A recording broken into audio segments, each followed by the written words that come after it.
नमस्कार.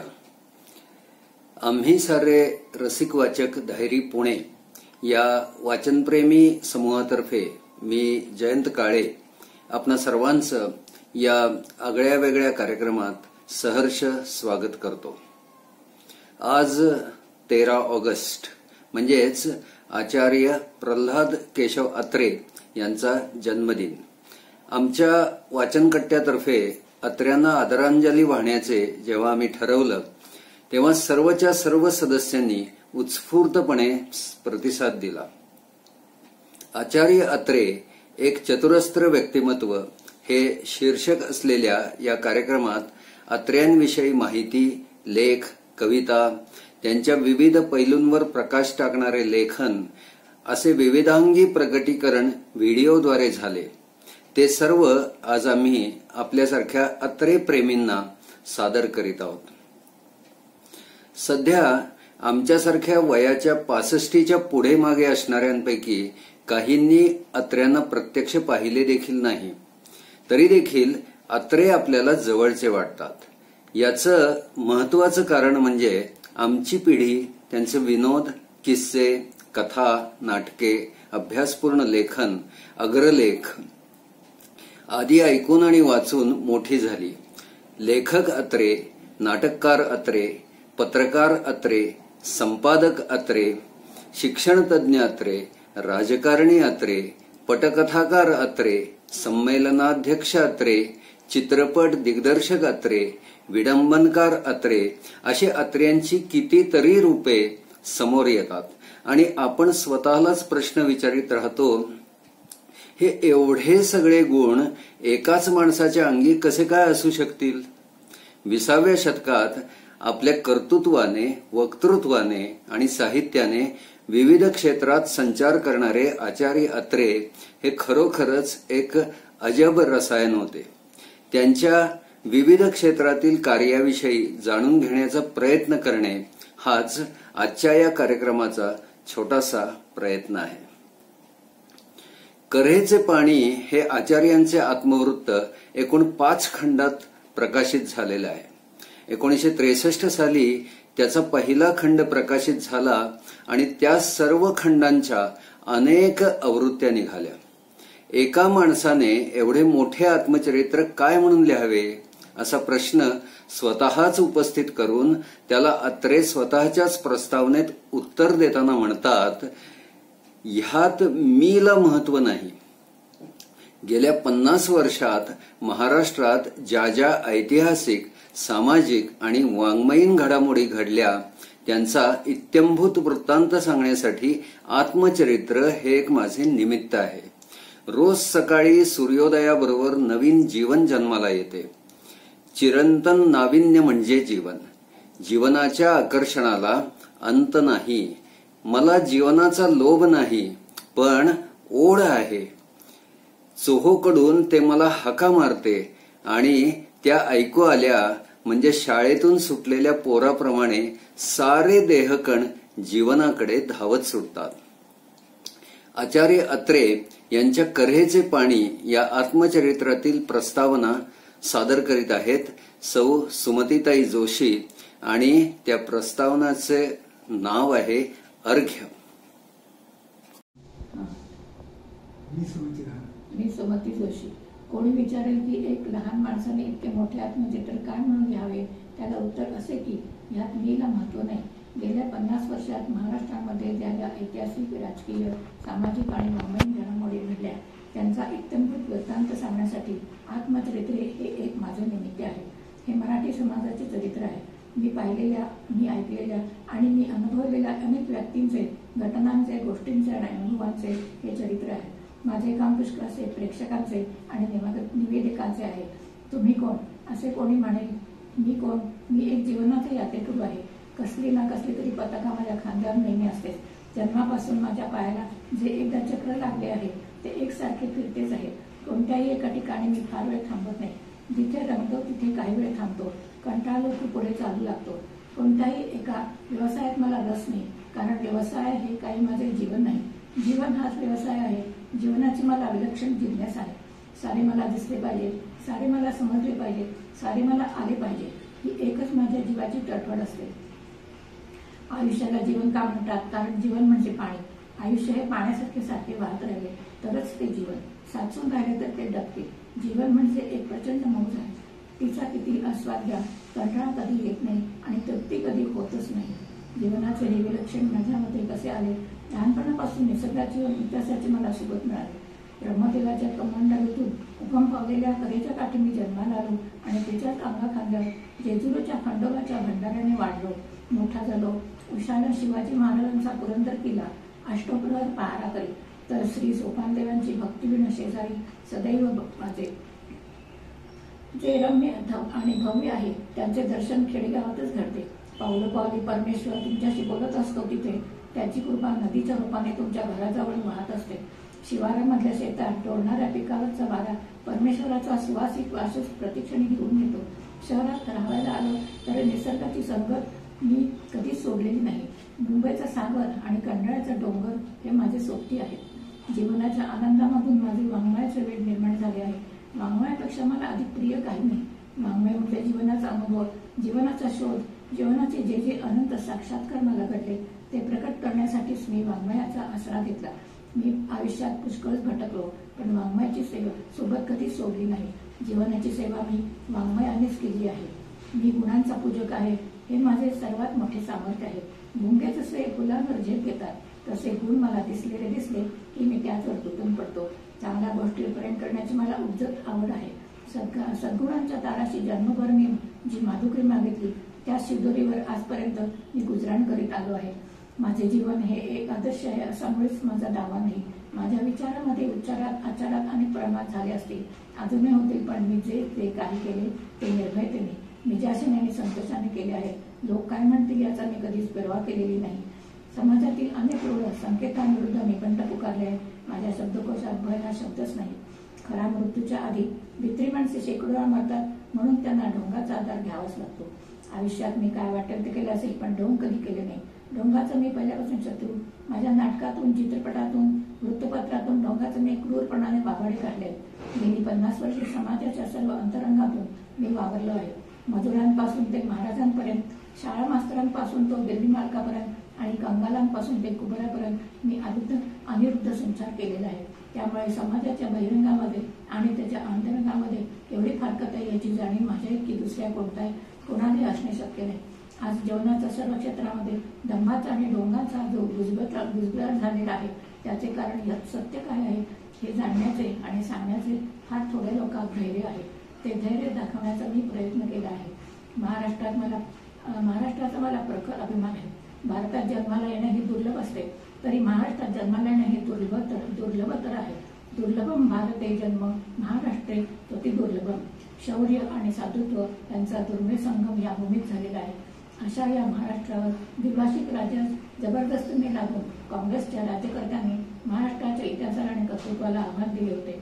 ते आव्हान 4 कोटी मराठी जनतेने स्वीकारून संयुक्त महाराष्ट्राचा जो घनघोर संग्राम केला त्यामध्ये आघाडीवर लढण्याची जी मला संधी मिळाली तेच माझ्या जीवनाचे सर्वात मोठे साफल्य मी समजतो. अधिक काय लिहू? जीवनातील कृतज्ञतेच्या आणि कृतार्थतेच्या अगणित भावना या क्षणी अश्रूंच्या रूपाने नेत्रातून उचंबळत आहेत. त्यांचा अर्थ कलेच्या पाण्यात देऊन या वाग्यज्ञाला 3ऱ्या खंडाला आता मी प्रारंभ करतो आहे. अत्र्यांचे अनेक किस्से आपण अनेकदा ऐकले आहेत आणि प्रत्येक वेळी त्यांचा मनमुराद आनंद घेतला आहे. खळखळून हसलो आहोत. त्यापैकीच एक किस्सा सांगण्याचा मोह मला इथं आवरत नाही. एकदा मुंबईतील वरळी नाक्यावर एक गाढव मरून पडले होते. लोकांनी कॉर्पोरेशनमध्ये तक्रारी केल्या, नगरसेवकांना गाठले, परंतु काहीही उपयोग झाला नाही. शेवटी लोक आचार्य अत्रे यांच्या मराठा कार्यालयात गेले आणि त्यांनी आपलं गारहाणं मांडलं. गाढव मरून पडलंय, सगळीकडे दुर्गंधी सुटलीये, घाणीचे साम्राज्य पसरले आहे. अत्रे साहेब, तुम्हीच काहीतरी करा आणि यातून सोडवा, असं लोक अत्र्यांना सारखे विनवू लागले. मग आचार्यांनी कॉर्पोरेशनमध्ये फोन केला आणि म्हणाले, मी अत्रे बोलतोय. तिकडून आवाज आला, बोला. अत्र्यांनी सर्व हकीकत सांगितली आणि ते मेलेले गाढव लवकर न्यावं असं सुचवलं. त्यावर पलीकडून उत्तर आले, अहो अत्रे साहेब, तुम्ही समाजातील सर्व घाण काढताना मग तुम्हीच काढा की ती घाण. त्यावर हजरजबाबी अत्रे क्षणार्धात उत्तरले, अहो महाशय, आम्ही ती घाण जरूर काढली असती, पण आपल्या हिंदू धर्मात मेलेल्याच्या जवळच्या नातलगाला कळवण्याची पद्धत आहे म्हणून तुम्हाला पहिल्यांदा सांगितले. बरोबर अर्ध्या तासात ते मेलेले गाढव उचललं गेलं आणि परिसर दुर्गंधीमुक्त झाला. मगाशी मी म्हणालो की अत्र्यांना प्रत्यक्ष पाहण्याचे किंवा ऐकण्याचे भाग्य आमच्यापैकी काहींनाच लाभले. त्या भाग्यवान लोकांमध्ये आहेत आमचे प्राध्यापक श्रीयुत गिरीश बक्षी सर. त्यांना लहानपणी अत्र्यांचा काही क्षणांचा दैवी सहवास लाभला आहे. ती आठवण आणि अन्य काही आपण आता ऐकूया. सांगताहेत प्राध्यापक श्रीयुत गिरीश बक्षी. आचार्य अत्रे यांची आठवण, त्यांच्या हजरजबाबीचा किस्सा आणि सुंदर लेखन शैलीचा नमुना. प्राध्यापक गिरीश बक्षी. बोला. नमस्कार. प्रथम मी जयंत काळे यांचे त्यांच्या या अभिनव उपक्रमाबद्दल अभिनंदन करतो. आचार्य अत्रे हे माझे अत्यंत आवडते लेखक. त्यांनी साहित्याच्या जवळजवळ प्रत्येक क्षेत्रात मुक्त संचार केला. नुसत्या साहित्याच्याच नव्हे तर जीवनाच्या असंख्य क्षेत्रात आपल्या कर्तृत्वाचा ठसा उमटवला आहे आणि त्या क्षेत्रात अत्युच्च स्थानी पोहोचले आहेत. मला आचार्य अत्र्यांचा अप्रत्यक्ष सहवास सुदैवाने लाभला आहे. सातारा येथील न्यू इंग्लिश स्कूलमध्ये मी 8वीत शिकत होतो. त्याच वर्षी आमच्या शाळेत अखिल भारतीय साहित्य संमेलन काकासाहेब गाडगीळ यांच्या अध्यक्षतेखाली भरले होते. त्या संमेलनाला आचार्य अत्रे शाहीर अमर शेख यांच्याबरोबर आले होते. त्यामुळे संमेलनात उत्साह संचारला होता. मी त्या संमेलनाला स्वयंसेवक म्हणून काम करत होतो. त्याचवेळी आचार्य अत्रे यांचे गाजलेले नाटक तो मी नव्हेच हे रंगभूमीवर आले होते. संमेलनात त्या नाटकाचा प्रयोग झाला. त्यावेळी नाटकाला तुफान गर्दी झाली होती. सर्व साहित्यिकांना बसण्यासाठी भारतीय बैठक होती. गाद्या घातलेल्या होत्या. मी आणि माझा मित्र जेवून लवकर येऊन त्या गादीवर बसलो. अजून लोक येत होते. हळूहळू सर्व जागा भरल्या. आम्हा छोट्या मुलांना कोणी हटकले नाही. नाटक सुरू व्हायला थोडा उशीर होता. एक एक साहित्यिक येऊन आपल्या जागेवर बसू लागले.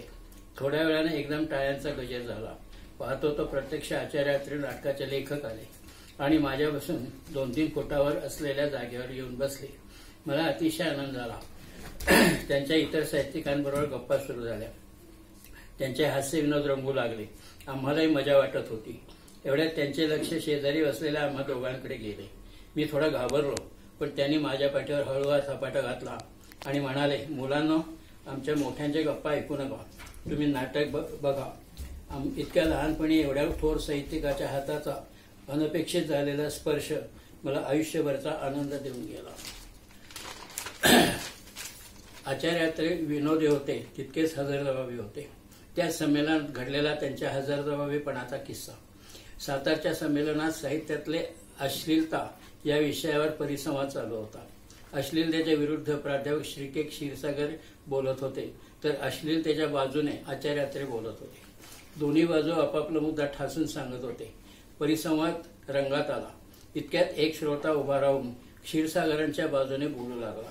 हे पाहून लगेच आचार्य अत्रे उभे राहिले आणि त्याला म्हणाले, खाली बैस. शेषाच्या मदतीला सरड्याने धावून येण्याचे कारण नाही. हे ऐकून तो श्रोता खजिलून खाली बसला. अत्रे जेवढे कठोर होते तेवढेच मृदू होते. वज्रादपी कठोर आणि मृदुनी कुसुमादपी असे त्यांचे व्यक्तिमत्व होते. ते शब्दप्रभू होते. एखाद्यावर कठोर टीका करताना ते शब्दांनी त्याला घायाळ करत, तर कौतुक करताना मात्र अतिशय कोमल नाजूक शब्दांची पखरण करत. हृदयनाथ मंगेशकरांनी अत्र्यांच्या भाषाशैलीविषयी लिहिले आहे. गान सरस्वती लतादींना मानपत्र आचार्य अत्रे लिहिणार होते. तेव्हा बागेत फुले पाने यांचे जे संवाद अत्र्यांनी अतिशय सुंदर शैलीत लिहिला आहे. वातावरण ओलसर शीर्षी आणणारे एक नाजूक सर येऊन गेली असावी, कारण मृदगंध अंगात हलका स्पर्श करतोय. सर हलकी असावी, कारण वृक्ष लता कुंज रानफुलं सारी पेंगुळल्यागत भासतायत. प्रकाशाचा एक पहिला नाजूक किरण दवामध्ये स्वतःला भिजवून जाईच्या पानावर काहीतरी लिहू पाहतोय. त्यात आपल्याही अंगावर काही कलाकुसर करावी म्हणून इवली इवली रानफुलं त्या किरणांच्या अंगाला झोंबतायत. त्यामुळे रानफुलांनी सोनेरी मुकुट घातल्याचा भास होतोय. काय लिहित असावा तो किरण, काय लिहितोस रे? माझ्यावर कविता लिहिणार आहेस का? छे, कविता नाही, पत्र. मी आचार्यांचं भाषण लिहितोय. आज लता मंगेशकरांचा वाढदिवस आहे आणि आज आचार्यांचे भाषण आहे. एवढे मोठे आचार्य आणि तू भाषण लिहिणार? काय करणार? ते नेहमीसारखे पहाटे बागेत गेले, हात वर करून म्हणाले, हे निसर्ग देवते, आज साऱ्या निसर्गाच्या नाजूक कोमलपणा मला दे. आज निसर्ग करण्यावर मला बोलायचे आहे. कवी हसून म्हणाले, अरे वेड्या, ते भाषण काल झालं. मी एका वेणीत अडकले होते. जिच्याबद्दल भाषण होतं तिच्या वेणीत मी ठाण मांडलं होतं. सारं भाषण मी नीट ऐकलं. आचार्य जे बोलले ते मी तुला मुद्दाम ऐकवते, कारण तुझा उल्लेख त्यात होता. हा, ऐक. प्रभात काळची कोवळी किरणं, दवबिंदूमध्ये भिजवलेल्या शाईने, कमल तंतूंच्या लेखणीने, वायुलहरींच्या हलक्या हाताने, फुलपाखरांच्या पंखावर लिहिलेले मानपत्र गुलाबकळींच्या करंडकातून लताला द्यावे. साहित्य सम्राट आचार्य अत्रेंनी गानसम्राटने लता दिदींच्या केलेल्या गौरवापेक्षा मोठे मानपत्र कोणीच देऊ शकणार नाही. आजच्या त्यांच्या जयंतीनिमित्त त्यांना मी विनम्र अभिवादन करतो. अत्रेंच्या अनेक पैलूंपैकी एक म्हणजे त्यांचे चित्रपट सृष्टीत सहजपणे वावरणे. ते तेथे नुसते वावरलेच नाहीत, तर तिथल्या सर्व छोट्या मोठ्या गोष्टींना त्यांनी आपला स्वतःचा अत्रे स्पर्श दिला. अनेक चित्रपटांच्या कथा, पटकथा, संवाद त्यांनी लिहिलेले होते. उदाहरण द्यायचे झाले तर नारद नारदी, धर्मवीर, प्रेमवीर, ब्रह्मचारी, ब्रँडीची बाटली, लपंडाव, संत सखू, अमृत इत्यादी. त्यांच्या श्यामची आई या चित्रपटाला तर राष्ट्रीय चित्रपट पुरस्कार सोहळ्यात 1954 साली सर्वोत्कृष्ट चित्रपटाचे पहिले सुवर्ण कमळ प्राप्त झालेले होते. या श्यामची आई या चित्रपटाविषयी सविस्तर सांगत आहेत श्रीमती सविताताई देशपांडे. मी सविता देशपांडे. आचार्य अत्रे आणि श्यामची आई चित्रपट याच्यावर काही आपण बोलू. आचार्य अत्रे म्हणजे महाराष्ट्राचे मुलूक मैदान तो. आचार्य प्रल्हाद केशव अत्रे यांचा जन्म 13 ऑगस्ट रोजी आपण साजरा करणार आहोत. आचार्य अत्रे यांनी साने गुरुजींच्या श्यामच्या आईवर एक मराठी चित्रपट निर्माण केला होता. या चित्रपटाला पहिलं राष्ट्रपती सुवर्ण पदक मिळालंय. या चित्रपटाची कथा, पटकथा, संवाद सर्व अत्र्यांनी लिहिलंय. या चित्रपटातील गाणी वसंत बापट व कवी यशवंत यांची आहेत आणि संगीत वसंत देसाई यांचे. यातील प्रमुख भूमिका श्यामची आई वनमाला, वडील शंकरराव कुलकर्णी, आजोबा बाबूराव पेंढारकर, श्याम माधव वझे, दुर्वांची आजी सरस्वती बोडस यांनी केले आहेत. मूळ कादंबरीतील संस्कारक्षम प्रसंग उत्तम सादर केलेले आहेत. त्यापैकी काही: आंघोळ झाल्यावर पायाला घाण लागू नये म्हणून श्याम आईच्या पदराने पाय पुसतो. आई म्हणते, श्याम मनाला घाण लागू नये म्हणून असंच जप हो. श्यामला कोणी भित्रा म्हणू नये म्हणून आई बळच मित्रांबरोबर पोहायला पाठवते. एकदा गरीब हरिजन बाईला मोळी उचलायला श्याम मदत करतो. तेव्हा एक सनातनी म्हणतो, बाप झाला लोकमान्य टिळक आणि पोरगा झाला धोंडूकरमा. श्याम सुट्टीत घरी येतो. वाढलेले केस पाहून वडील रागवतात. श्याम म्हणतो, केसात कसला आलाय धर्म.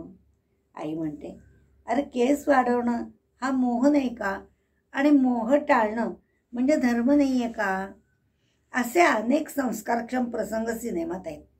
आचार्य अत्रे त्यांचं दिग्दर्शन आणि त्यातील उल्लेखनीय बाबी आपण काही पाहू. श्यामच्या घरावर जप्ती येते. सर्व सामान, ताट, वाट्या, भांडी, ओघराळी, त्याच्यातच एक कंदील समोर येतो. नोंद करताना एक कंदील, त्याला वाद नाही, साधं वाक्य, पण पुढे ते साहित्य ठरलं. असाच एक प्रसंग घ्यायचा होता. गाय वासराला चाटते असं दृश्य अत्र्यांना पाहिजे होतं. ते कोठे मिळेना. अत्रेसाहेब मित्राकडे गेले म्हणजे बाबूराव सणस यांच्याकडे गेले. वासराच्या पाठीवर मध चोपडला, कडबा टाकला तरी गाय काही चाटेना आणि यश काही येईना.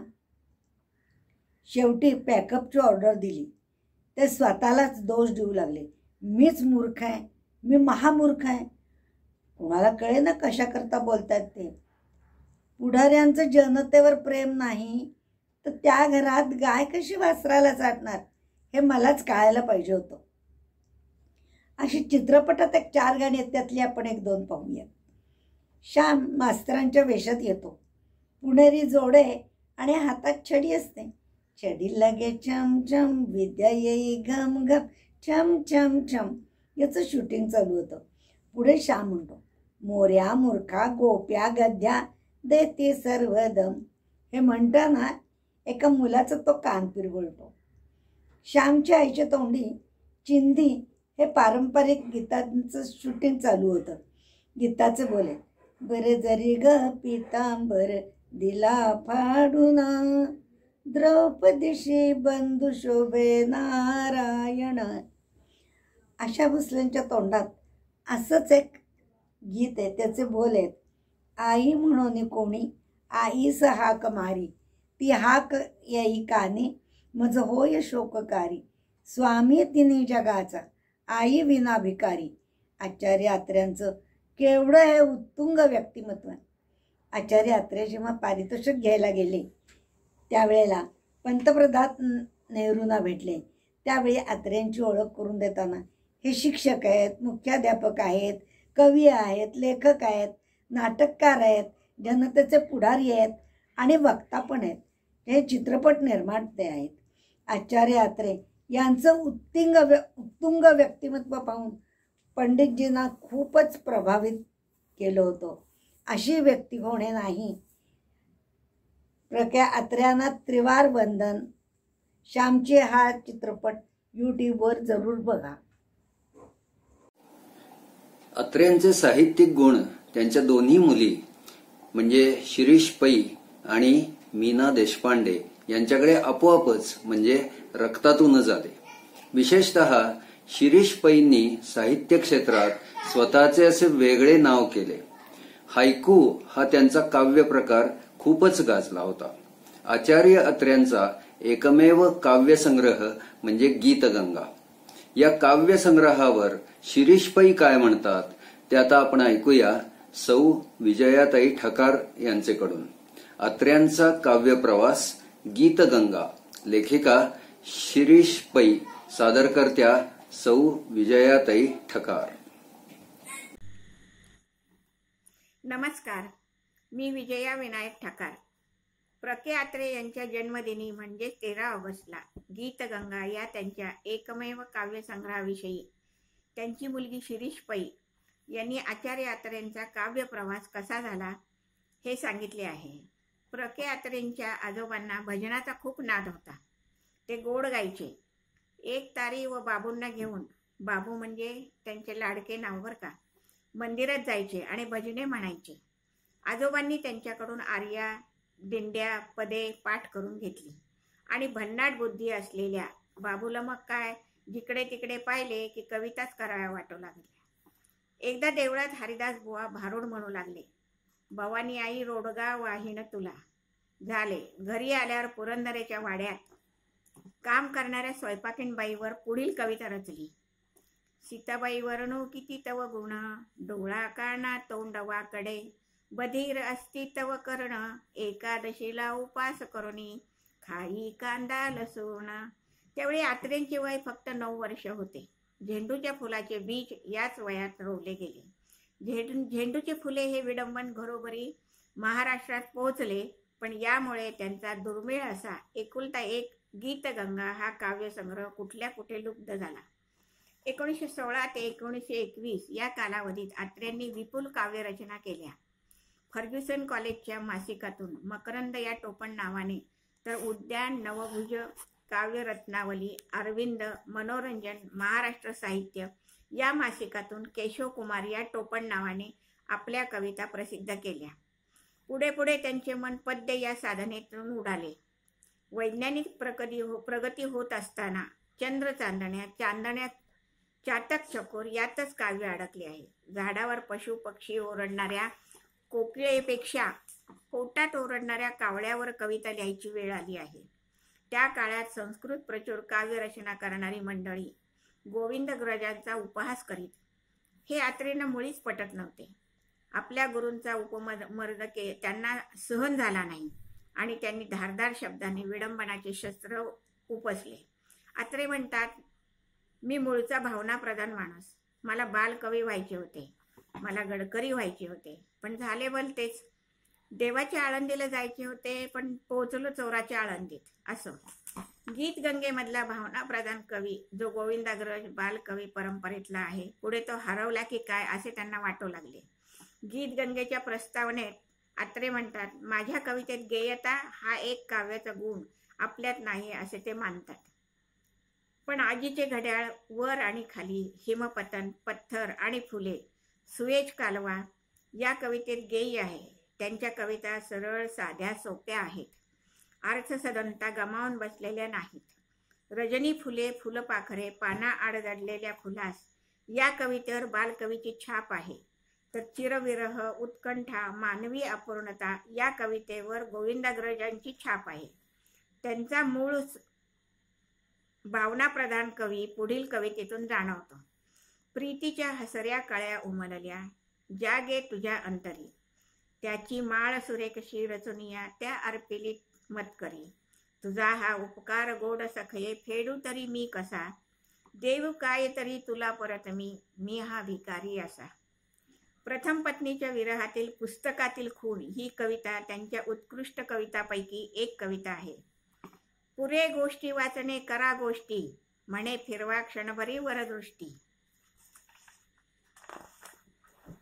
आणि शिरीची तिने पात, केवड्याची घातली पुस्तकात, दिवस झाले त्याजला किती आता, सहज पुस्तक ये आज तेच आता, केवड्याची त्यातली बघून खूण, सुखस्मृतीने मन जाते घरून, जिथे वाचन एकदा थांबले ते अडून बसले आहेच अजून तिथे, फिरून फिरून उघडतो तेच पान, आणि प्रेमे होंगितो तीच खूण. 1930 नंतर अत्रे नाट्यचित्र लेखनाकडे वळले, पण त्यांच्यातला कवी कधीच लोप पावला नाही. नाट्यगीते लिहिताना ते जास्त कवी म्हणून प्रगट झाले. धर्मवीर, प्रेमवीर, अर्धांगी, लपंडाव, वसंत सेना, श्यामची आई या चित्रपटात उत्कृष्ट पद्य रचना केल्या. या काव्यात कुठेही गेयता हरवली नाही. त्यांची यमुना जळी, खेळ खेळू कन्हैया का लाजता, माझा गुलाब अंगणी फुलला, तू चांद जीवाचा हासरा, प्रीतीचा भिकारी आला तुझ्या दर्शनाला, श्यामच्या आईमधील भरजरी ग पितांबर दिला फाडूनी, द्रौपदीशी बंधू शोभे नारायण, अशी एक ना अनेक पद्यरचना त्यांच्या अजरामर झाल्या. प्रीती संगम या नाटकातील आज आपुल्या प्रथम प्रीतीचा संगम हा झाला हे द्वंद्वगीत वयाच्या 70व्या वर्षी त्यांनी लिहिले. असे हे हरहुन्नरी माझे पप्पा. त्यांच्या स्मृतीस अभिवादन. धन्यवाद.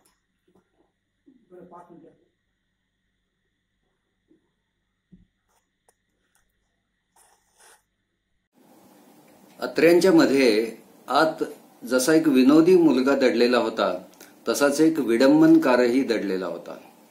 तो अधूनमधून बाहेर डोकावीत असे. विडंबन म्हणजे काय याविषयी अत्रे म्हणतात, उत्तम जेवणाऱ्याचे नाक आणि जीभ भारी तिखट असावी लागते. कुठे काय बिघडले याचा त्याला चटकन वास यायला पाहिजे.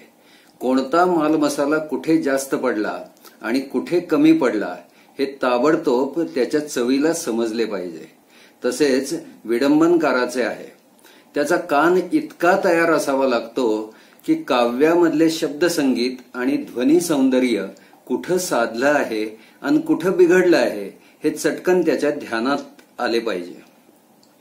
याचाच अर्थ हा की काव्य रचनेच्या तंत्रावर प्रभुत्व असल्या वाचून आणि काव्याच्या अंतरंगातल्या बारीक सारीक मख्यांचे मार्मिक ज्ञान असल्याखेरीज विडंबन काव्य लिहिता येणे अशक्य आहे. याविषयी अत्र्यांच्या शब्दात अधिक सांगत आहेत श्रीयुत भानुदास किरवे, मी विडंबनकार कसा झालो. नमस्कार, मी भानुदास किरवे. मी विडंबनकार कसा झालो हे आचार्य अत्रे यांच्या शब्दात मी कथन करीत आहे. विनोदी लेखक म्हणून महाराष्ट्रात माझे नाव होईल अशी मला पूर्वी कल्पना देखील नव्हती. त्या दृष्टीने मी कधी तयारी पण केली नव्हती. विनोद मला पहिल्यापासून आवडायचा हे खरे, पण विनोदी लेखन आपल्याला साधेल असे मला कधीही वाटले नाही. झेंडूच्या फुलांनी महाराष्ट्रात माझ्या विनोदाचा पहिल्याने गवगवा केला, पण झेंडूची फुले तरी मी लिहीन असे मला पूर्वी वाटले होते म्हणता का? मुळीच नाही. विडंबन काव्य म्हणजे काय ते मला नुसते ऐकूनच माहीत होते. त्या वाङ्मय प्रकाराचा मी अभ्यासही केला नव्हता, करण्याची कधी जरुरीच पडली नव्हती. असे असता विडंबन काव्य लिहिणारा विनोदी कवी म्हणून अकस्मात एके दिवशी मला प्रसिद्धी मिळाली. घरात अंथरुणावर झोपलेला माणूस झोपेमध्येच उठावा आणि वळकटी गुंडाळून रस्त्यावर येऊन बसावा, तसे माझे झाले. प्रेमाची आणि निसर्गाची हळूवार गाणी स्वतःचीच गुणगुणणारा माझ्यासारखा एक लाजरा माणूस एके दिवशी आपली चालचलणूक आणि चर्या बदलून खुशाल विडंबन काव्याच्या खुंटावर येऊन बसलेला होता आणि लोक त्याच्या भोवती टाळ्या पिटून आणि मोठमोठ्याने हसून गर्दी करून राहिले होते. मी डोळे किलकिले करून मधून मधून त्या मंडळीकडे पाहत होतो आणि मनातल्या मनात अचंबा करीत होतो की हे सारे झाले कसे आणि येथे आलो कसा. वास्तविक मला जायचे होते दुसऱ्याच मुक्कामाला. मला बालकवी व्हायचे होते, मला गोविंदाग्रज व्हायचे होते. त्यासाठी माझी खटपट चालू होती, पण ते सगळे राहिले बाजूला आणि देवाच्या आळंदीला पोहोचायच्या ऐवजी मी चोराच्या आळंदीला येऊन पोचलो. बाकी माझ्या सर्वच आयुष्याचे तसे झाले आहे म्हणा. मला जे व्हायचे होते ते कधीच होता आले नाही आणि करायचे होते ते कधीच करता आले नाही. प्रत्येक वेळेला काहीतरी अपघात होऊन निराळ्याच वाटेने जाणे मला भाग पडे आणि त्याचा परिणाम असा झाला आहे की आयुष्यात आज मी भलत्याच ठिकाणी येऊन बसलो आहे. मला आठवते तेव्हापासून मी लिहित आहे आणि कविता करतो आहे. 11 साली माझी बालकवी ठोंबरे यांच्याशी ओळख झाली म्हणजे मी त्यांना ओळखू लागलो. त्यांचा धाकटा भाऊ माझ्या वर्गात होता.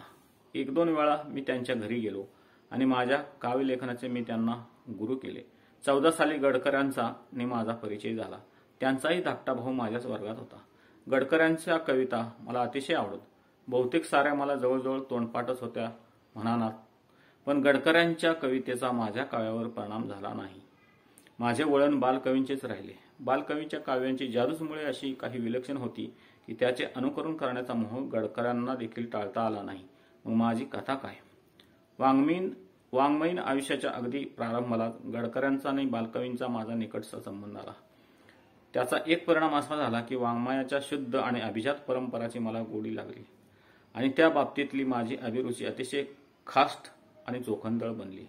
ज्याला उत्तम लेखक व्हायचे आहे त्याचे नाक आणि जीभ भारी तिखट असायला पाहिजे. कुठे काय बिघडले याचा त्याला चटकन वास आला पाहिजे आणि माल मसाला कुठे कमी पडला आणि कुठे जास्त झाला हे ताबडतोब त्याच्या चवीला समजले पाहिजे. आजच्या काळात 2 आण्याची भाताची ताटली जेवणाची लोकांना सवय लागल्यामुळे कोणते कदान्न आणि कोणते पक्वान्न हे त्यांना मुळी कळेनासे झाले आहे. कशातच कोणाला काही चव राहिली नाही. वाङ्मयीन अभिरुची या शब्दाला आज फारसा अर्थ राहिला नाही. म्हणूनच विडंबनाचे महत्व काय आहे आणि वाङ्मयात त्याची आवश्यकता का निर्माण होते हे सामान्य वाचकांना समजून सांगणे कठीण आहे. ज्या काळात मी कविता लिहू लागलो तो नवीन कवितेचा वैभवांचा काळ होता. केशवसुतांच्या तुतारीच्या ललकाऱ्या त्यावेळी वातावरणामध्ये एकसारख्या उचंबळत होत्या. बालकवींच्या प्रतिभेचा आणि अरुण महाराष्ट्राच्या क्षितिजावर नुकताच उगवलेला होता. पंचप्राणाचा पंचम लावून गोविंदाग्रज कोकळाच्या उन्मादाने प्रेमाची रगदारी आळवीत होते. बी कवींच्या चौघड्याने तांबे कवींच्या सनेने शारदेच्या मंदिरात माधुर्याबरोबर एक प्रकारचे मांगल्यही निर्माण झाले होते. नवकवितेची एक विलक्षण धुंदी आमच्या डोळ्यावर त्यावेळी चढली होती. डोक्यामध्ये एक प्रकारची मस्ती भरून राहिली होती. त्या धुंदीमधून आम्हाला 20-21 साली पुण्याच्या रविकिरण मंडळाने जागे केले. नुसती जागे केले नाही तर गार पाण्याची बादली घेऊन त्या आमच्या डोक्यावर त्या मंडळाने अक्षरशः भडाभडा ओतली. त्याचा परिणाम दुसऱ्या कोणावर काय झाला मी काही सांगू शकत नाही, पण माझ्या स्वतःवर तरी असा झाला की भावकाव्याच्या गंभीर अवगुंठन जुगारून देऊन माझ्या मधला व्रात्य विडंबनकार डरकाळी फोडून एकदम बाहेर पडला. माणसावर आकस्मिक आपत्ती आली म्हणजे एका रात्रीत त्याचे काळे केस पांढरे होतात तसे माझे झाले. माझ्या प्रतिभेला आलेली दुपारची फुले एकदम गळून पडली आणि तिच्यावर सरासरा झेंडूचे फुले फुलून आली. रविकिरण मंडळ जर प्रकट झाले नसते तर माझ्या बुद्धीचा खोल कपारीमधून विनोदाचा चांगला मनगटा एवढा झरा वाहतो आहे, याचा मला मुळीच चुकावा लागला नसता, हे अगदी खरे आहे. रविकिरण मंडळाने इतर पुष्कळ कामगिरी केलेली असेल, त्याच्याशी मला या ठिकाणी कर्तव्य नाही, पण मला त्याने विडंबनकार बनवले ही माझ्या दृष्टीने विशेष महत्वाची गोष्ट आहे. नमस्कार. झेंडूची फुले हा अत्र्यांचा विडंबन काव्याचा संग्रह त्या काळी खूपच गाजला होता. झेंडूची फुले या कवितेबरोबरच या काव्यसंग्रहात कवी आणि चोर, कादरखा, फूल, कवी, बाला आणि मासिक, पाहुणे अशा अनेक कविता आहेत. या कविता साधारणपणे 1924 साली जाहीररित्या अत्र्यांनी वाचून दाखवल्या आणि त्यांना विडंबनकार म्हणून प्रसिद्धी मिळाली. या काव्यसंग्रहाच्या शेवटी अत्रे रसिकांना चेतावणी देतात. ते म्हणतात, झेंडूची रसिका फुले जमवनी देतो तुझ्याही करी, घे प्रेमे अथवा पदी तुडवजा, जे वाटते ते करी. म्हणजे ही झेंडूची फुले आहेत, त्यांना चाफ्यासारखा सुगंध नाही, गुलाबासारखी नजाकत नाही की कमल पुष्पासारखे सौंदर्य नाही, तरी देखील ती मी तुला अर्पण करतो आहे. त्यातही तुला काहीतरी नक्कीच मिळेल. झेंडूची रसिका फुले जमवनी देतो तुझ्याही करी, घे प्रेमे अथवा पदी तुडवजा, जे वाटते ते करी. रागाने चुरगळली सजरी ही पुष्पे कधी त्वा बरे, केव्हाही विसरू नकोस तळीचे खाण्या परी खोबरे. केव्हाही विसरू नकोस तळीचे खाण्या परी खोबरे. अशा या झेंडूच्या फुलांमधली आम्ही कोण ही कविता सादर करीत आहेत श्रीमती सरिताताई भातखंडे. नमस्कार, मी सरिता भातखंडे. अष्टावधानी, शतपैलू ही विशेषणे ज्यांना लावता येतात ते म्हणजेच आचार्य प्रल्हाद केशव अत्रे उर्फ केशवकुमार. त्यांच्या प्रगल्भ बुद्धीची व शब्दप्रभुत्वाची प्रचिती आपल्याला त्यांच्या विडंबन कविता वाचूनही येते. त्यांच्या आम्ही कोण या विडंबन कवितेविषयी थोडेसे. जे न देखे रवी ते देखे कवी अशी दिव्य दृष्टी लाभलेल्या शब्दप्रभू कवींना आपल्या प्रतिभेविषयी नितांत अभिमान असतो.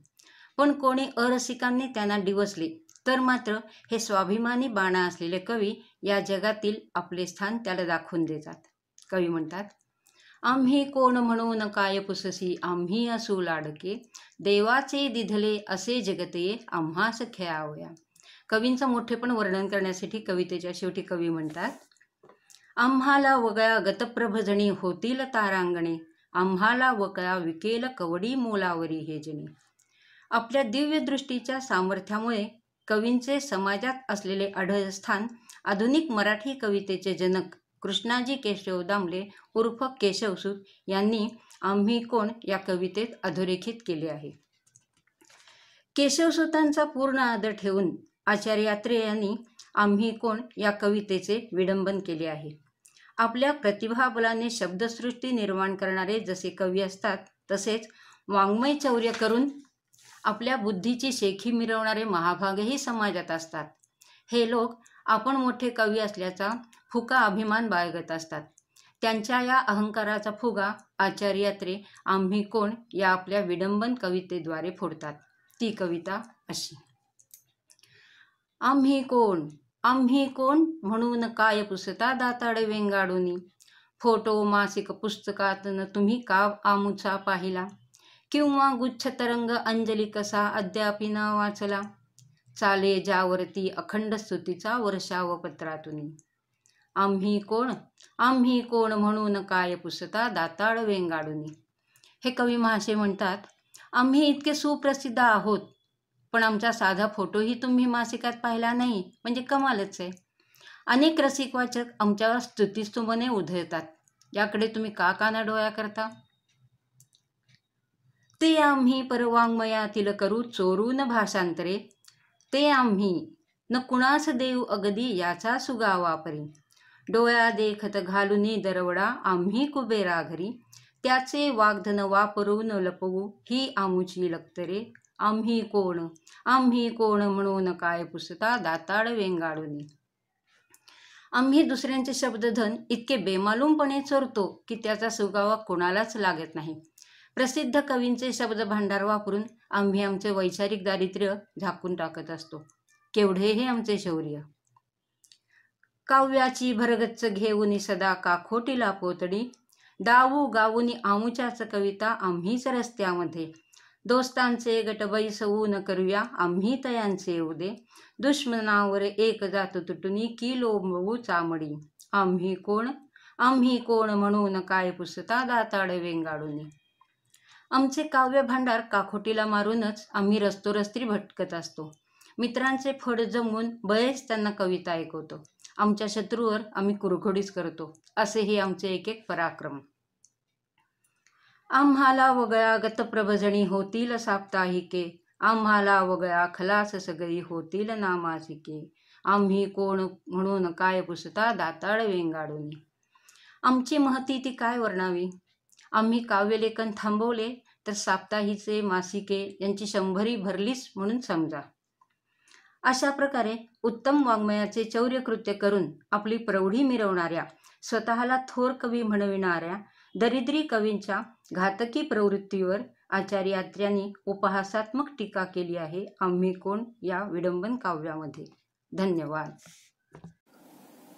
आचार्य अत्रे यांचे नाव, गाव आदी संपूर्ण ओळख आता आपणाला करून देत आहेत श्रीयुत शरद बंकापुरे.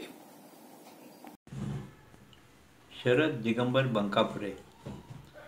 प्रल्हाद केशव अत्र्यांविषयी माहिती सांगतोय. त्यांचं जन्मनाव प्रल्हाद केशव अत्रे. त्यांचं टोपण नाव केशव कुमार. जन्म 13 ऑगस्ट 1898 सासवडजवळ कोडीच खुर्द नावाचे गाव आहे तेथे. मृत्यू 13 जून 1969 मुंबईला वरळीमध्ये. राष्ट्रीयत्व भारतीय. कार्यक्षेत्र साहित्य, पत्रकारिता, राजकारण, चित्रपट, शिक्षण. भाषा मराठी. साहित्य प्रकार कथा, कादंबरी, नाटक, कविता, चरित्रलेखन, वृत्तपत्र. प्रसिद्ध असलेले डॉक्टर लागू, झेंडूची फुले, करेचे पाणी. साहित्यकृती म्हणजे आत्मचरित्र. वडिलांचे नाव केशव विनायक अत्रे, आई अन्नपूर्णाबाई केशव अत्रे. त्यांना 2 अपत्य, शिरीष पै आणि मीना देशपांडे. आचार्य अत्रे यांच्या स्मरणार्थ त्यांचे नाव असलेल्या अनेक संस्था स्थापन झाल्या. त्यातील काही या: आचार्य अत्रे कट्टा, कांदिवली पश्चिम, मुंबई. आचार्य अत्रे कट्टा सांस्कृतिक मंडळ, ठाणे. आचार्य अत्रे कन्या कॉलेज, पुरंदर, पुणे जिल्हा. आचार्य अत्रे नाट्यगृह, पिंपरी, पुणे. आचार्य अत्रे विकास प्रतिष्ठान, सासवड, पुरंदर जिल्हा, पुणे. आचार्य अत्रे यांचा भव्य पुतळा वरळी, मुंबई येथे आहे. पुतळ्याची उंची आहे 34 फूट. आचार्य अत्रे यांचा दुसरा पुतळा आचार्य अत्रे सांस्कृतिक भवन, सासवड, पुणे जिल्हा. हा 4 फूट उंचीचा पुतळा आहे. पूर्वी मुंबईत वरळी येथे होता, आता तो सासवड येथे आहे. आचार्य अत्रे प्रतिष्ठान, पुणे. आचार्य अत्रे प्रतिष्ठान, पुरंदर, पुणे जिल्हा. आचार्य अत्रे सभागृह, पिंपरी, पुणे. आचार्य अत्रे सभागृह, पुणे. उद्घाटन 29 मार्च 1981. आचार्य अत्रे वार्षिक साहित्य संमेलन भरते सासवडला. सासवड नगरपालिकेने बांधलेले आचार्य अत्रे सांस्कृतिक भवन सासवड येथे आहे. आचार्य अत्रे स्मारक समिती, मुंबई. स्मारकाची सर्व नियोजित कामे पूर्ण झाल्याने फेब्रुवारी 2012 ही समिती बरखास्त करण्यात आली. आचार्य अत्रे स्मृती प्रतिष्ठान. त्यांनी लिहिलेली नाटके: अशी बायको हवी, उद्याचा संसार, एकच प्याला, विडंबने, कवडी चुंबक, गुरुदक्षिणा, घराबाहेर, जग काय म्हणेल, डॉक्टर लागू, तो मी नव्हेच, पराचा कावळा, पाणीग्रहण, प्रल्हाद, प्रीतिसंगम, बुवा तेथे बाया, ब्रह्मचारी, भ्रमाचा भोपळा, मी उभा आहे, मी मंत्री झालो, मोरूची मावशी, लग्नाची बेडी, वंदे भारतम, वीरवचन, शिवसमर्थ, सम्राट सिंह, साष्टांग नमस्कार. काव्य: गीतगंगा, झेंडूची फुले, कथासंग्रह, अशा गोष्टी, अशा गमती. कशी आहे गंमत, कावळ्यांची शाळा, फुले आणि मुले, बत्ताशी आणि इतर कथा, आत्मचरित्रे, कऱ्हेचे पाणी, खंड 1 ते खंड 5, कादंबऱ्या, चांगुणा, मोहित्यांचा शाप, इतर आहेत त्यांच्या, अत्रे टोला, अत्रे प्रहार, अत्रे वेद, अध्यापक अत्रे, अप्रकाशित आचार्य अत्रे, संपादक त्याचे डॉक्टर नागेश कांबळे, आमदार आचार्य अत्रे, आषाढस्य प्रथम दिवसे, इतका लहान एवढा महान, केल्याने देशाटन, क्रांतिकारकांचे कुलपुरुष, चित्रकथा भाग 1, चित्रकथा भाग 2, जय हिंद जय महाराष्ट्र, झालाच पाहिजे, दलितांचे बाबा, दुर्वा आणि फुले, मराठी माणसे, मराठी म्हणे, महापूर, महाराष्ट्र कालचा आणि आजचा, मी अत्रे बोलतोय, मी कसा झालो, मुद्दे आणि गुद्दे, वस्त्रहरण, विनोद गाथा, विनोबा, संत आणि साहित्य, समाधीवरील अश्रू, सिंहगर्जना, सुभाष कथा, सूर्यास्त, हशा आणि टाळ्या, हार आणि प्रहार, हास्यकट्टा, हुंदके, शापित यक्ष, ऑस्कर वाईल्डबद्दल, गुरुचरणी, राग गडकरी संबंधी, अत्रे वाणी, अत्रे विचार, वाघ नख. नंतर आचार्य अत्र्यांसंबंधी लिहिली गेलेली पुस्तके आहेत. अत्र्यांचे अंतरंग, सुधाकर वढावकर. अध्यापक अत्रे जे प्रल्हाद केशव अत्रे. आचार्य अत्रे जेव्हा विद्यार्थी होते, शिरीष पै यांनी लिहिले. आचार्य अत्र्यांचे महान समकालीन डॉक्टर सुधीर मोंडकर. आठवणीतले अत्रे अप्पा पुरसुरांनी लिहिले. खुमाजार अत्रे प्राध्यापक श्याम भुरकेंनी लिहिले. थोर नाटककार आचार्य अत्रे आनंद जयराम बोडस. युगप्रवर्तक चित्रपट कथाकार आचार्य अत्रे हे लिहिले शशिकांत श्रीखंडे. तर वडिलांचे सेवेसी अशा प्रकारचे लयच साचं त्यांनी लिहिले, त्यांच्यावर लिहिलं गेलं आहे. धन्यवाद. जय हिंद जय महाराष्ट्र.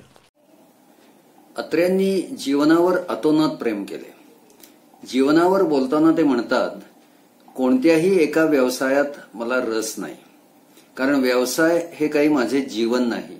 जीवन हाच व्यवसाय आहे. जीवनाची मला विलक्षण जिज्ञासा आहे. सारे मला दिसले पाहिजे, सारे मला समजले पाहिजे, सारे मला आले पाहिजे, ही एकच माझ्या जीवाची तडफड असते. आयुष्याला जीवन का म्हणतात? कारण जीवन म्हणजे पाणी. आयुष्य हे पाण्यासारखे वाहत राहिले पाहिजे, तरच ते जीवन. साचून राहिले तर ते डबके. जीवन म्हणजे एक प्रचंड मौज आहे. तिचा कितीही आस्वाद घ्या, कंटाळा कधी येत नाही आणि तृप्ती कधी होत नाही. आपण आता ऐकणार आहोत श्री वि. वा. भिडे लिखित मी पाहिलेले आचार्य अत्रे. वाचक स्वर आहे श्रीयुत शशिकांत विदार यांचा.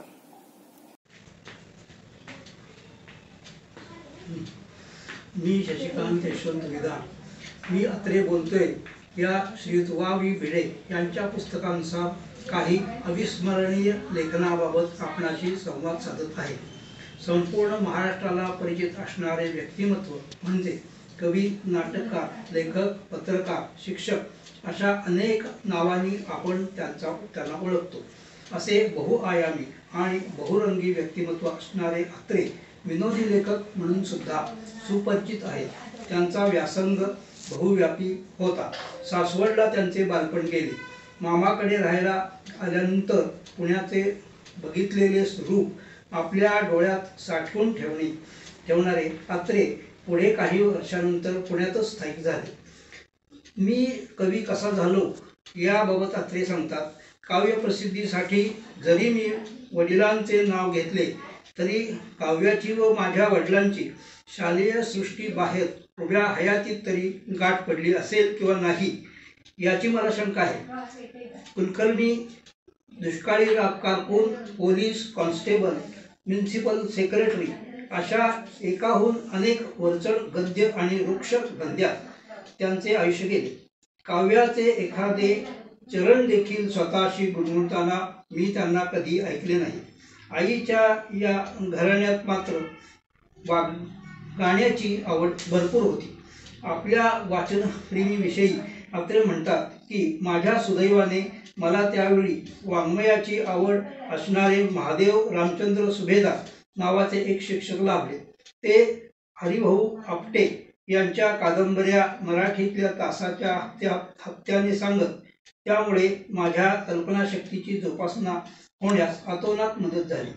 जे मिळेल ते वाचून पाठांतर करून ठेवण्याची चांगली सवय जोपासली गेली. त्यामुळे आपल्या विचारांची शाळा सकस झाली. त्यांचा फायदा काव्यलेखनासाठी झाला, काव्य समजण्यासाठी उपयोगी पडला. आई अत्रे यांची कवितेवरील प्रचंड निष्ठा होती. आपल्या कविता छापून याव्यात म्हणून ते सतत प्रयत्नशील राहिले होते. आपल्या कविता छापून येत नसल्या तरीही सर्व नियतकालिके मासिके यांच्याकडे ते आपले लेखन पाठवत राहिले. अखेरीस श्रीमंत नारायण पेशवे यांचा वध या मथळ्याखालची त्यांची कविता छापून आली आणि काव्य प्रकाशनाच्या मोहिमेस प्रारंभ झाला. आपण विडंबनकार कसे झालो याविषयी ते म्हणतात. मला बालकवी व्हायचे होते, मला गोविंदाग्रज व्हायचे होते. त्यासाठी माझी खटपट सुरू होती, पण ते सगळे राहिले बाजूला आणि देवाच्या आळंदीला पोचण्याच्या ऐवजी मी चोराच्या आळंदीला जाऊन पोचलो, असे अत्रे म्हटले. की प्रथम आपल्या डोळ्यासमोर येतात ती झेंडूची फुले. महाराष्ट्रात त्यांची प्रचंड लोकप्रियता लाभली. मराठी वाङ्मयाच्या क्षेत्रात त्यांनी या काव्यलेखनाला स्वतंत्र स्थान मिळवून दिले. मानवी जीवनाविषयी अत्रे म्हणतात की जीवनातील सर्व दुःखे समूळ नाहीशी करणे हे काही माणसाच्या हातात नाही. मात्र या दुःखाचा यातनामय उपसर्ग स्वतःच्या बलकूल लावून न घेता ती हसण्यात लावून घेणे किंवा ते हसून घालवणे आणि स्वतःच्या जीवनात उत्साह, आशा, आनंद शाबूत राखणे एवढी एकच गोष्ट माणसाच्या हाती आहे. विविध क्षेत्रातील मुसाफरी करताना अत्रेची शिक्षकी पेशा स्वीकारूनही ज्ञानदानही केले. करेचे पाणी या त्यांच्या आत्मचरित्रात त्यांनी अशा अनेक वैशिष्ट्यांचा उल्लेख केला आहे. लग्नाची बेडी या नाटकावर अत्रे यांनी चित्रपट लेखनही केले. प्रेमवीर बेगुन्हा नावाचे चित्रपटही लिहिले. लपंडाव नावाच्या चित्रपटातून प्रौढ कुमारिकेच्या विवाहाची समस्या त्यांनी मांडली आहे. त्यांचे विविध क्षेत्रातील योगदान, त्यांनी लिहिलेले दर्जेदार नाटके घराबाहेर, भ्रमाचा भोपळा, उद्याचा संसार, साष्टांग नमस्कार इत्यादी ते म्हणत. त्याला नाटककार व्हायचे आहे, त्याला नाटकाची तालीम आणि नाटकाचा प्रयोग याच्यातील निराळेपणा काय हे ओळखता आले पाहिजे. चित्रपट लग्नाची बेडी या नाटकाचे त्यांनी चित्रपट लेखनही केले. प्रेमवीर बेगुन्हा लपंडाव चित्रपटात त्यांनी कुमारिकेच्या विवाहाची समस्या मांडली. श्यामची आई मध्ये समाज प्रबोधन केले. पत्रकार, मराठा नवयुग यासारख्या दैनिक साप्ताहिकही संपादन केले. ते म्हणत वृत्तपत्रिके लेखन म्हणजे सुळावरची पोळी आहे. श्रम, कष्ट, यातना, तळमळ, घामाचे आणि रक्ताचे पाणी करण्याचे जीवन म्हणजे पत्रकारिता होय. राजकारण, मुंबई मामलेदार संघातून ते एक वेळा आमदार म्हणून निवडून आले. मात्र 5 वर्षानंतर त्या पुढील निवडणुकीत ते हारले. पुढे त्यांनी या क्षेत्रात सक्रिय होण्याचे सोडले. भारत आणि पाकिस्तान याची फाळणी ही काँग्रेसची एक अक्षम्य ऐतिहासिक चूक आहे असे त्यांचे प्रामाणिक मत होते. 13 ऑगस्ट 1998 रोजी प्रल्हाद केशव अत्रे यांचा जन्म झाला व 13 जून 1969 रोजी अत्रे यांचे निधन झाले. 14 जून 1969 रोजी गोविंद तळवकर यांनी अग्रलेख लिहिला. त्यात ते म्हणतात, विनोदा इतकेच गंभीर लेखन आणि राजकारणा इतकेच समाजकारण, पण सहजतेने हाताळणारे मुलांचे मानसशास्त्र चांगले अवगत असणारे अत्रे भारतवर्षातील एक महान नेते होते. त्यांच्या शब्दात सांगायचे तर गेल्या 10,000 वर्षात असा माणूस झाला नाही, पुढच्या 10,000 वर्षात असा माणूस होणार नाही. अशा या बहुआयामी व्यक्तिमत्वाला माझा त्रिवार प्रणाम. अत्र्यांच्या विविध नाटकांची नावे आपण याआधी ऐकली आहेत. एकंदर 25 नाटके अत्र्यांनी लिहिली आणि त्यातील काहींना अति प्रचंड प्रतिसाद मिळाला. 4-5 नाटकं त्यांना लिहायची होती, डोक्यात संहिता होती, परंतु त्याआधीच त्यांचं दुर्दैवानं निधन झालं. तो मी नव्हेच, मोरूची मावशी यासारख्या नाटकांचे आज 50-55 वर्षानंतर देखील प्रयोग चालू असतात. प्रभाकर पणशीकरांनी लखोबा लोखंडेची भूमिका अजरामर केली. अनेक दिग्गज कलाकारांना अत्र्यांच्या नाटकांची मोहिनी आजही पडते आहे. असे आचार्य अत्रे 1941 साली मुंबईत झालेल्या नाट्य संमेलनाचे अध्यक्ष होते. आता आपण ऐकूया त्यांच्या नाटकांविषयी प्रकाशित झालेला एक अभ्यासपूर्ण लेख. डॉक्टर माधव पोद्दार यांनी लिहिलेल्या नाटकातील सांस्कृतिक सृष्टी अत्रे तत्वज्ञान या लेखाचं वाचन करीत आहेत श्रीयुत विनायकराव ठकार. नमस्कार. मी विनायक बाळकृष्ण ठकार. प्रो के अत्रे यांच्या जन्मदिनी म्हणजे 13 ऑगस्टला त्यांच्या अत्रे विनोद तत्वज्ञान लेखक डॉक्टर माधव पोद्दार यांच्या पुस्तकातील नाटकातील विनोद सांस्कृतिक श्रेष्ठता याविषयी त्यांनी लिहिलेल्या विनोदी नाटकाचे विश्लेषण करणार आहे. अष्टपैलू व्यक्तिमत्व म्हणजे प्रो के अत्रे म्हणजेच हशा आणि टाळ्या असा माणूस परत होणे नाही. साहित्यातले कोणते असे क्षेत्र नाही की त्यात अत्रे नाहीत. नाटक, कविता, लेख, कथा, कादंबरी, चित्रपट, राजकारण, समाजकारण इत्यादी भरभरून ह्या प्रतिभावान माणसाने आपल्या महाराष्ट्राला दिले त्याचे ऋण कधीही न फिटणारे आहेत. प्र के अत्रे यांचे भाषण ऐकणे, नाटक पाहणे म्हणजे आपल्या चिंतेवर, दुःखावर रामबाण उपाय. त्यांच्या अनेक पैलूपैकी म्हणजे एक नाटक. त्यांनी नाटके जी लिहिली ती कुटुंब संस्कृतीचा विचार करून. या नाटकाचा महत्त्वाचा कणा म्हणजे लग्न किंवा लग्न पद्धती. त्याचेच उदाहरण म्हणजे लग्नाची बेडी, साष्टांग नमस्कार, तो मी नव्हेच. स्त्रीबद्दलच्या दयेपोटी नव्हे तर विशिष्ट अशा मतप्रणालीमुळे ते तिची कैफियत मांडत आले आहेत. अत्रे यांचे लिखाण म्हणजे केवळ विनोद निर्मितीसाठी नव्हते, तर ती समाजाच्या डोळ्यात अंजन घालण्यासाठीच होते. अत्रेंनी आपले पहिले नाटक रंगभूमीवर आणले ते 10 मे 1933 मध्ये. ते नाटक म्हणजे साष्टांग नमस्कार. या नाटकाने मराठी रंगभूमीला साष्टांग नमस्कार घातला. मुळात नावातच ठासून दारू भरली. या नाटकाची सुरुवातच मुळी विनोदात केली. पारंपरिक नाट्यकृतीपेक्षा आपले वेगळेपण या नाटकात दाखवून दिले. या नाटकाला अफाट लोकप्रियता मिळाली, पण समाजात उणिवा काढणारे खूप असतात. त्यांना अत्रेची लोकप्रियता सहन होत नव्हती. त्यांनी या नाटकाला एक प्रहसन म्हणून संबोधले. त्यांनी नाटक लेखनास सुरुवात केली तेव्हा रंगभूमी मोडकळीस आली होती. मोठमोठ्या नाटक कंपन्या बंद पडल्या होत्या. ज्या अस्तित्वात होत्या त्या कशाबशा त्राण नसल्याप्रमाणे तग धरून होत्या.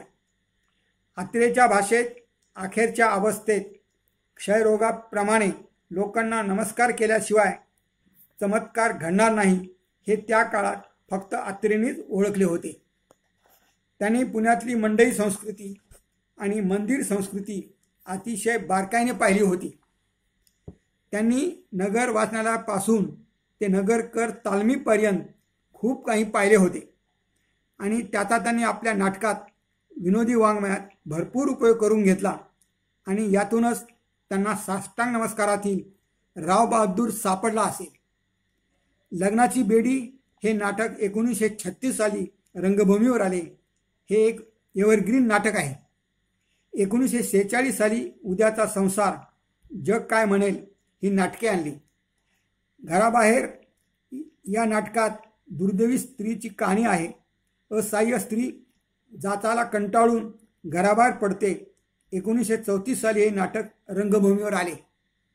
लग्नाची बेडी या नाटकाने कुटुंब मंदिराची इमारत तडा जाऊ नये म्हणून कशी जपायची याचा इशारा यात दिला आहे. तो मी नव्हेच या नाटकाचे 2700 प्रयोग झाले. एक जळती समस्या या नाटकात मांडली आहे. यात अनेक स्त्रियांच्या समस्या मांडल्या आहेत. हिंदू समाजावर बुवाबाजीचे मोठे संकट होऊन बसले आहे.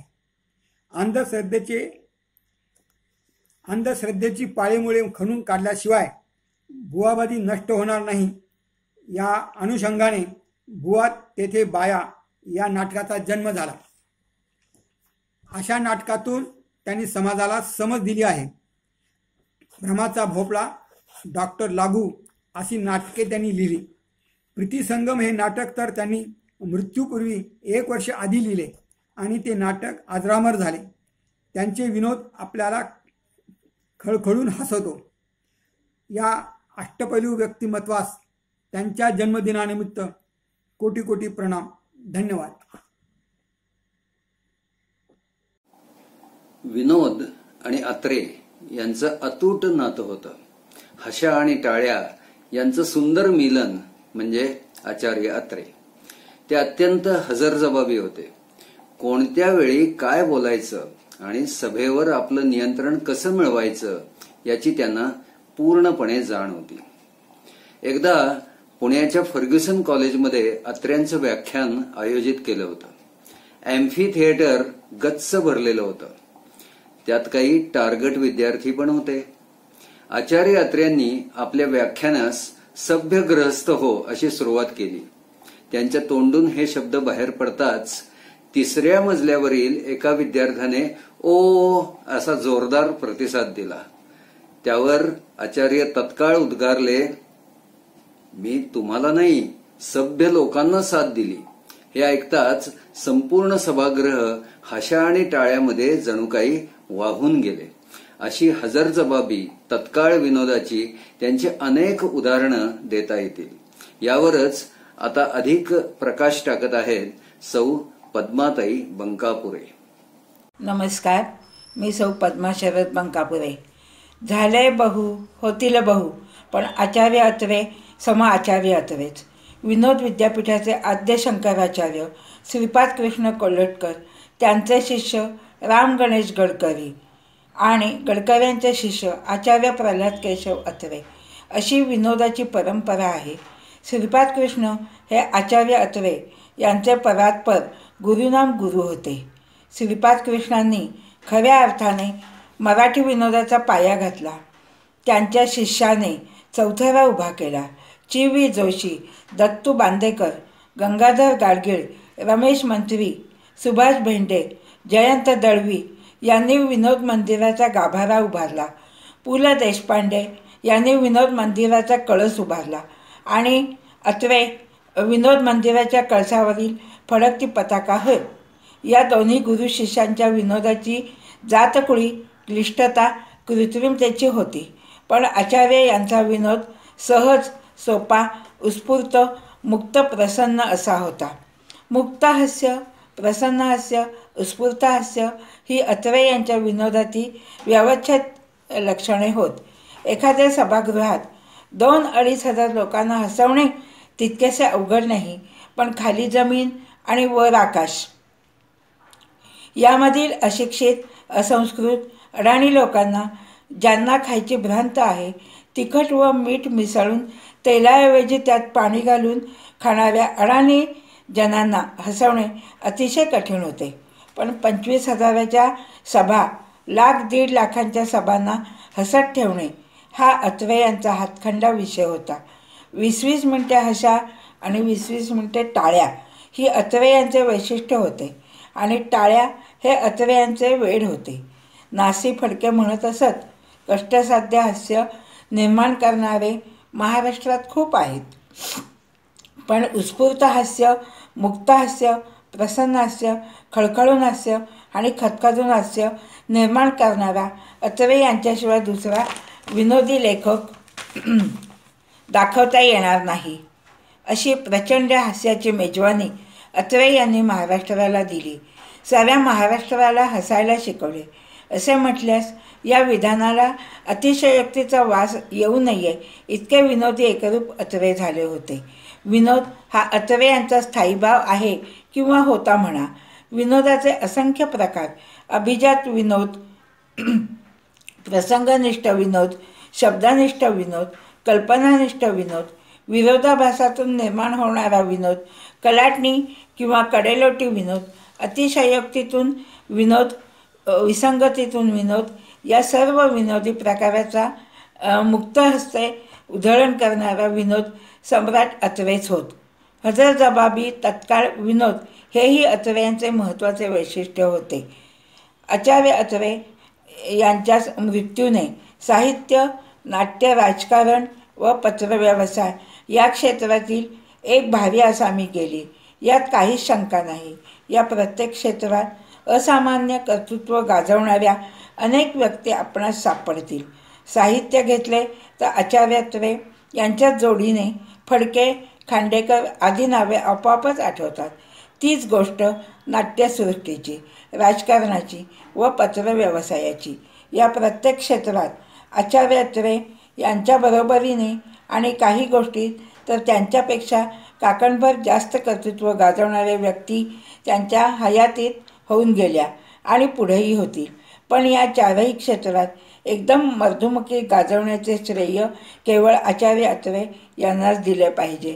असे या विनोदवीराला माझे शतशः धन्यवाद. आचार्य अत्रे अष्टपैलू म्हणून कसे प्रसिद्ध होते ते श्रीयुत दत्ता सावंत यांनी लिहिलेल्या लेखाचे वाचन आता आपण ऐकूया श्रीयुत प्रभाकर देशपांडे यांच्याकडून. नमस्कार, मी प्रभाकर देशपांडे. अष्टपैलू आचार्य अत्रे हे थोर साहित्यिक, शिक्षणतज्ञ, फरडा वक्ता, दिग्गज वृत्तपत्रकार, विडंबनकार, चित्रपट निर्माते व दिग्दर्शक, नाटककार, आत्मचरित्रकार, बालवाङ्मयकार, संयुक्त महाराष्ट्राच्या लढ्यातील धुरंधर अशा अनेक कलागुणामुळे मराठी मनावर विलक्षण प्रभाव असणाऱ्या प्रल्हाद केशव अत्रे उर्फ आचार्य अत्रे यांचा आज 133वा जन्मदिन. अत्रे आणि विनोद एकाच नाण्याच्या दोन बाजू. सर्वसामान्यांची सुखदुःखे बोलकी करणारे ते खरेखुरे विनोद सम्राट होते. पुणे जिल्ह्यातील पुरंदर तालुक्यातील कोडीत खुर्द हे अत्रे यांचे गाव.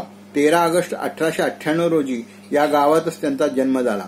सासवड येथे प्राथमिक, पुणे येथे महाविद्यालय, त्यानंतर 1924 साली मुंबईच्या सरकारी ट्रेनिंग कॉलेजमध्ये शिक्षणशास्त्राचे प्रशिक्षण व पुढे लंडन येथे जाऊन टीचर्स डिप्लोमा म्हणजे TD त्यांनी शिक्षण घेतले.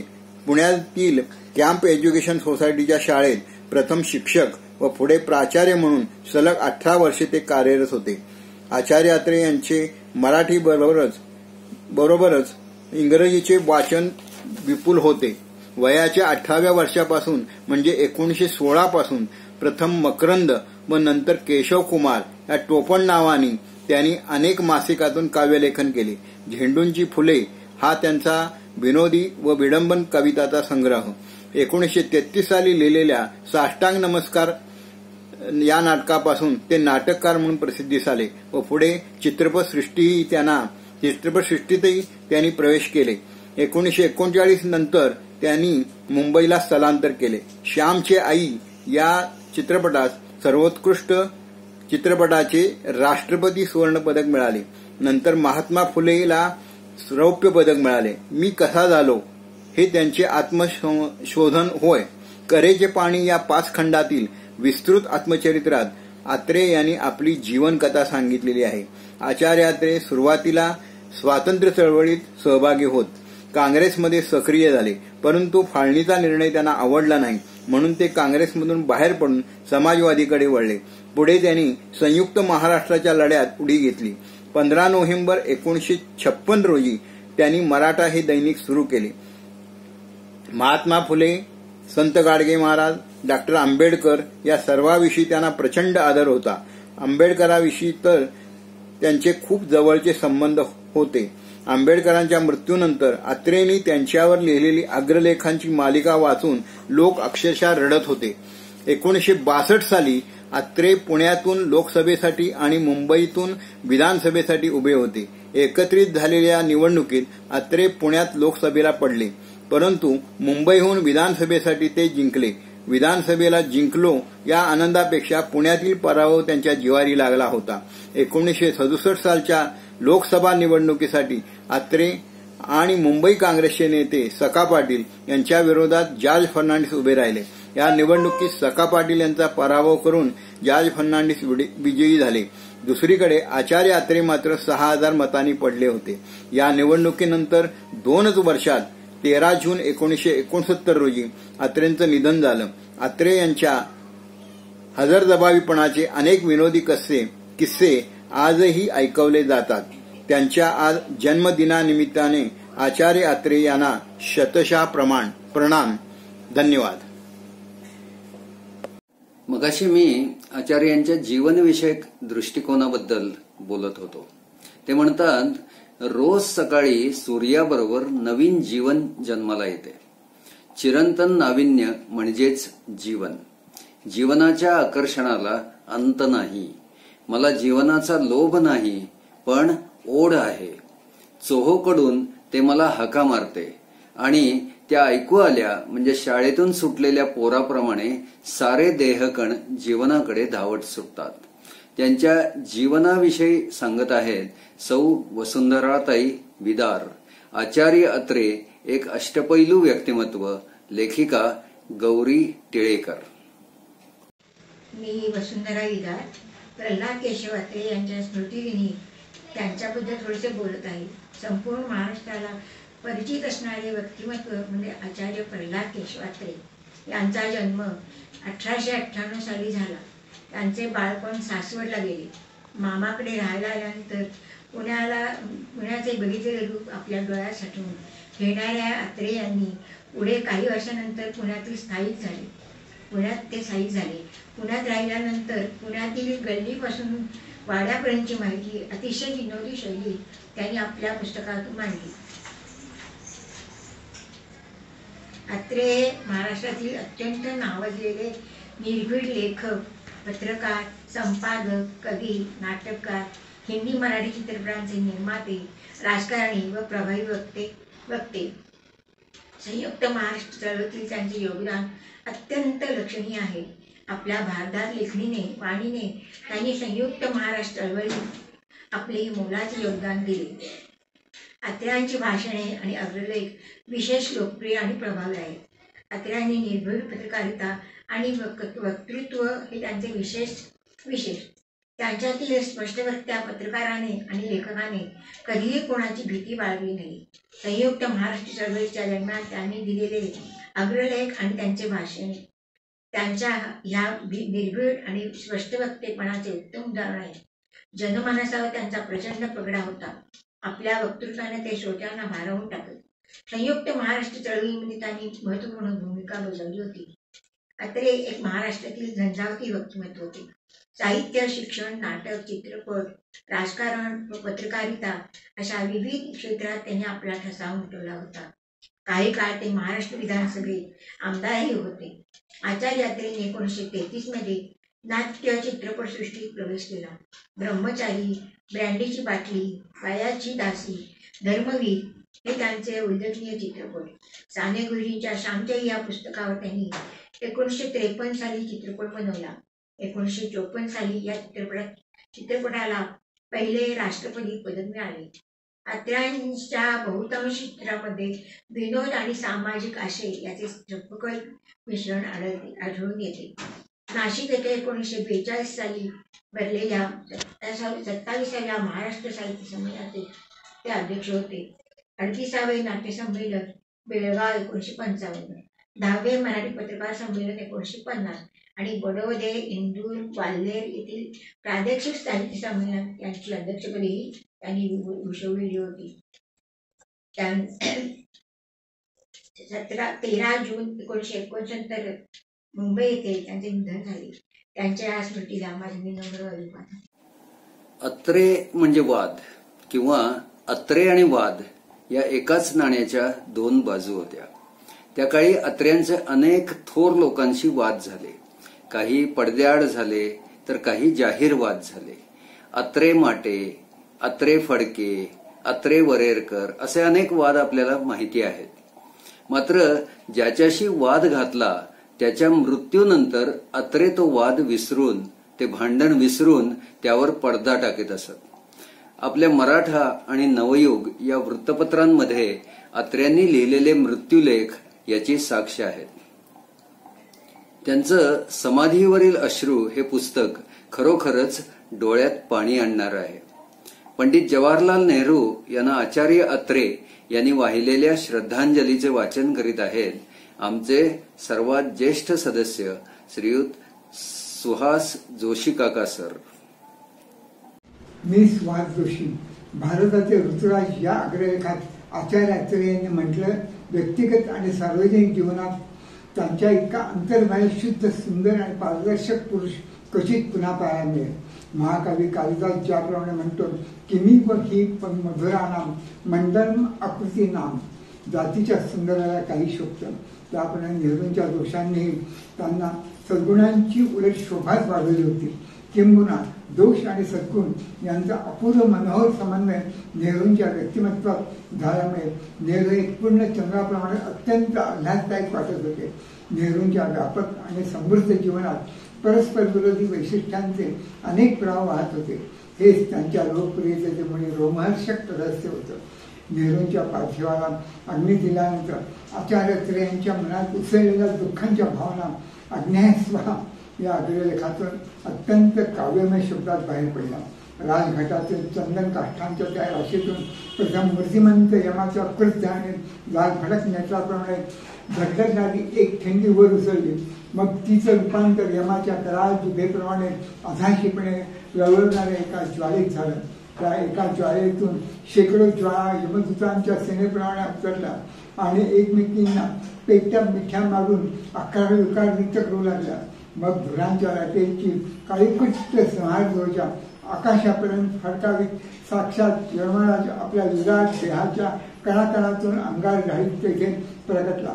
चितेवरच्या पार्थिव देहाला त्याने गाढ आलिंगन देऊन स्वतःमध्ये हळूहळू सामावून घेतलं.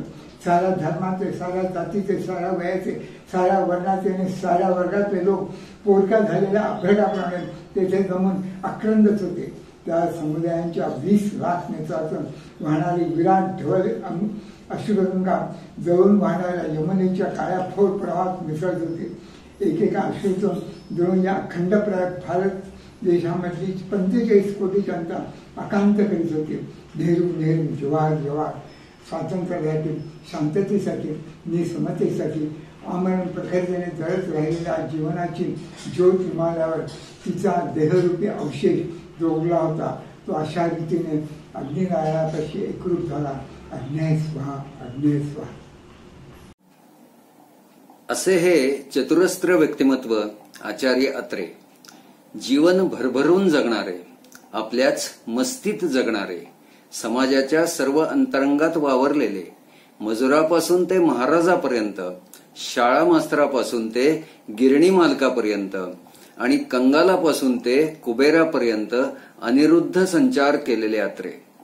जीवनाचे वेड त्यांच्यात बालपणापासूनच कसे आले यावर भाष्य करताना स्वतः अत्रेच म्हणतात, लहानपणापासून निसर्गाची आणि इतिहासाची मला सोबत मिळाली. ब्रह्मदेवाच्या कमंडलूतून उगम पावलेल्या कऱ्हेच्या काठी मी जन्माला आलो आणि तिच्याच अंगाखांद्यावर जेजुरीच्या खंडोबाच्या भंडाऱ्याने वाढलो, मोठा झालो. उशाला शिवछत्रपतींचा पुरंदर किल्ला अष्टोप्रहर पहारा करी, तर श्री सोपानदेवांची भक्तिवीणा शेजारी सदैव वाजे. आज 13 ऑगस्ट आचार्यांचा 133वा जन्मदिन. त्यानिमित्ताने आम्ही सारे रसिक वाचकांच्या वतीने या लेखक अत्रे, नाटककार अत्रे, पत्रकार अत्रे, संपादक अत्रे, शिक्षणतज्ञ अत्रे, राजकारणी अत्रे, पटकथाकार अत्रे, संमेलनाध्यक्ष अत्रे, चित्रपट दिग्दर्शक अत्रे, विडंबनकार अत्रे या अत्र्यांच्या सर्वच व्यक्तिमत्वाला आदरांजली वाहतो. परमेश्वराचा ठाव ठिकाणा सांगताना संस्कृतमध्ये एक सुंदर सुभाषित आहे, अत्र तत्र च सर्वत्र वर्तते परमेश्वरः अन्यत्र चापि तस्थानम कुत्र स्याद यत्र नास्ति सः. परमेश्वर हा सर्व ठिकाणी आहे, त्याला आपण कुठे कुठे शोधावे? Here, there and everywhere exist the supreme lord. His place is also everywhere. Where would there be somewhere where he is not. यत्र तत्र सर्वत्रच्या चालीवर आपल्याला म्हणायचे झाले तर अत्रे तत्रे सर्वत्रे असेच म्हणावे लागते. कदाचित हे व्याकरणात बसत नसेल, परंतु अत्र्यांचे वर्णन करताना ते चपखल वाटत असेल तर व्याकरणाची कोण पर्वा करणार? खुद्द अत्र्यांनीही ती केली नसते. आपणा सर्वांना पुन्हा एकदा मनपूर्वक धन्यवाद.